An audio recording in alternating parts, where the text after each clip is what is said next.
Profetas y Reyes, capítulo 25.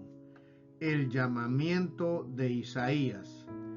El largo reinado de Uzías, también llamado Azarías, en la tierra de Judá y de Benjamín, fue caracterizado por una prosperidad mayor que la conocida bajo cualquier otro gobernante desde la muerte de Salomón, casi 2 siglos antes.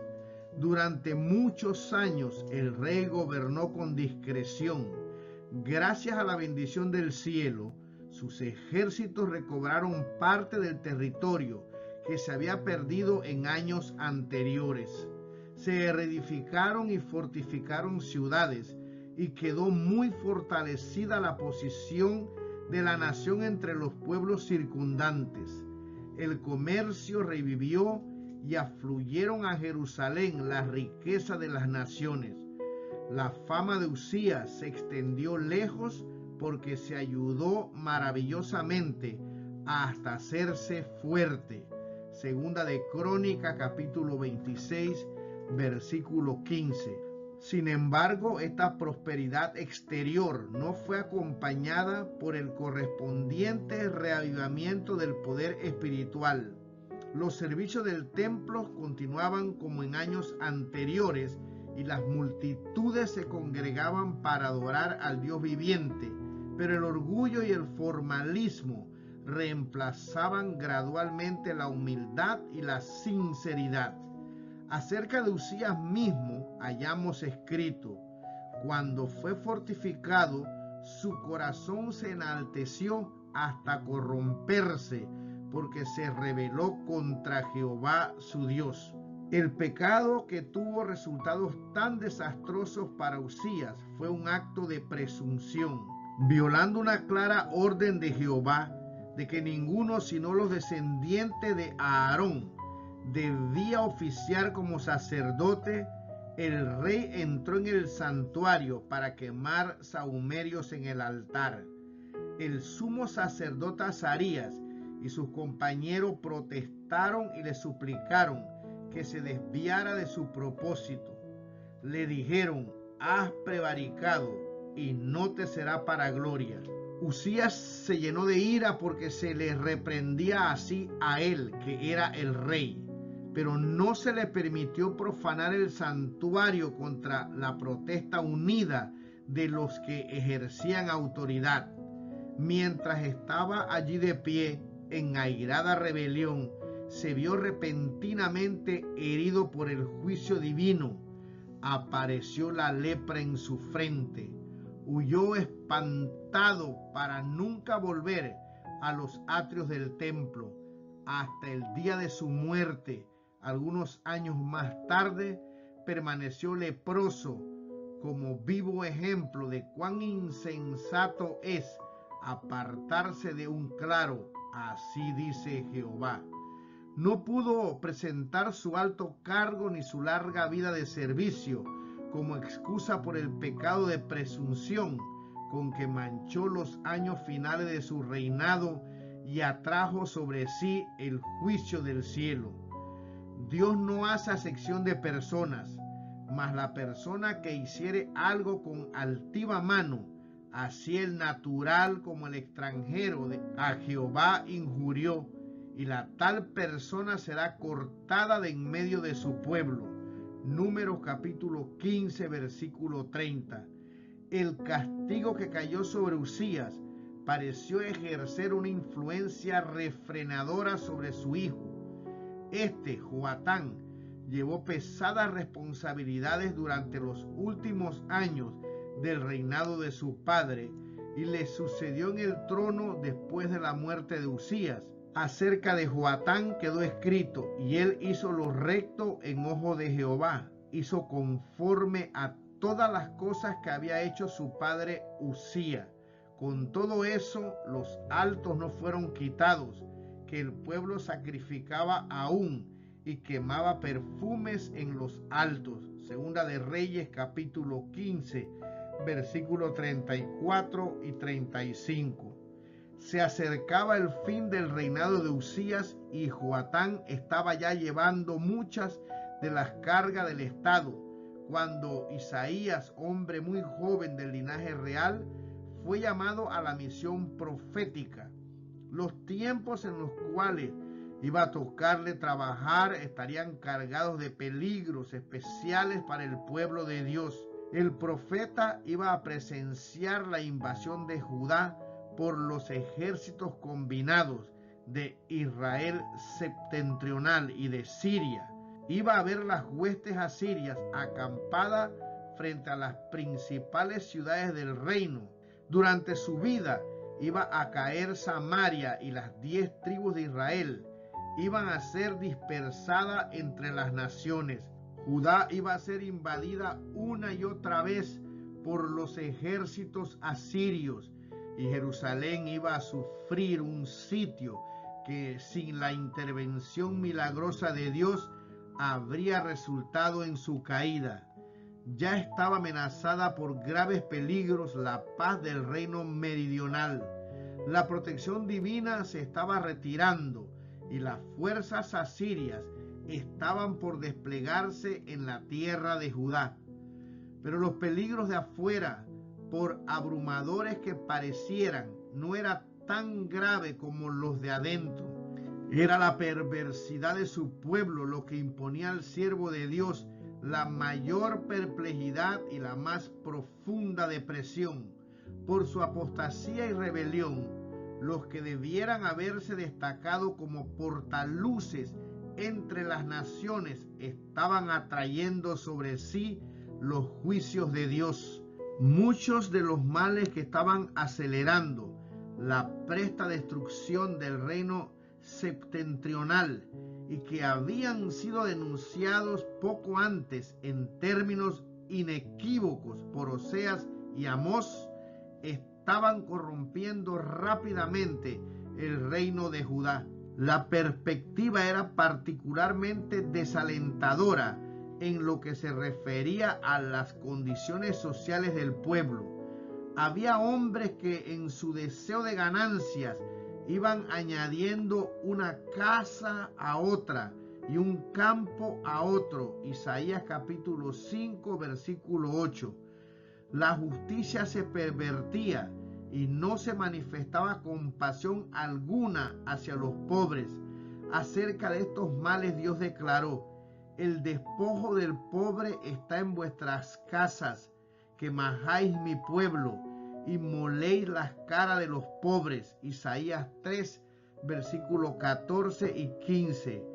Hasta los magistrados, cuyo deber era proteger a los indefensos, hacían oídos sordos a los clamores de los pobres y menesterosos, de las viudas y los huérfanos.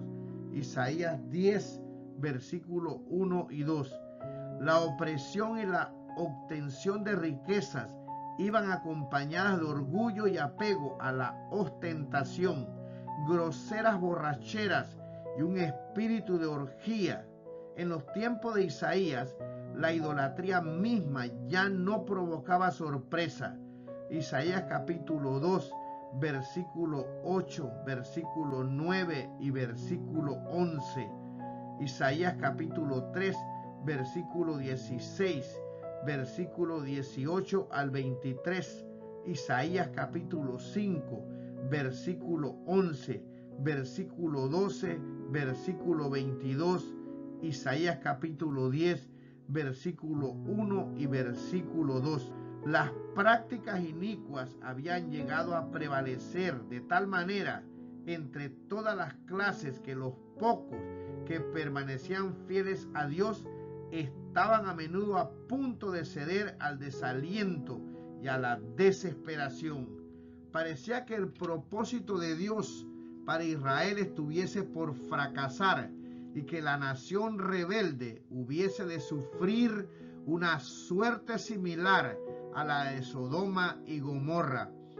Frente a tales condiciones, no es sorprendente que cuando Isaías fue llamado durante el último año del reinado de Uzías para que comunicase a Judá los mensajes de amonestación y reprensión que Dios le mandaba, quiso rehuir la responsabilidad. Sabía muy bien que encontraría una resistencia obstinada. Al comprender su propia incapacidad para hacer frente a la situación y al pensar en la terquedad e incredulidad del pueblo por el cual tendría que trabajar, su tarea le parecía desesperada. Debía renunciar descorazonado a su misión y abandonar a Judá en su idolatría. ¿Habrían de gobernar las tierras los dioses de Nínive en desafío del Rey de los cielos? Pensamientos como estos embargaban a Isaías mientras se hallaba bajo el pórtico del templo. De repente la puerta y el velo interior del templo parecieron alzarse o retraerse y se le permitió mirar al interior, al lugar santísimo, donde el profeta no podía siquiera sentar los pies.